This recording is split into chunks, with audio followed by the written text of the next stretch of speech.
Right, so in this video we're going to simplify the square root of 27 minus 4 root 3. Right, as it stands, we can't do anything because here we've got the square root of 27 and here we've got the square root of 3. However, we might be able to rewrite this by splitting it into two factors, one of which is a perfect square. 3 times 9 makes 27. So this becomes the square root of 3 times 9 minus 4 root 3.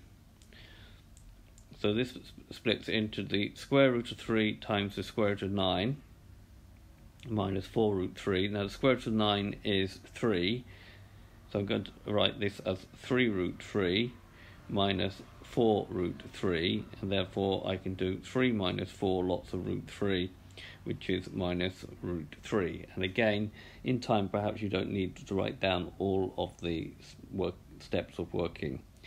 Okay, this has been a video to show you how to simplify an expression with surds.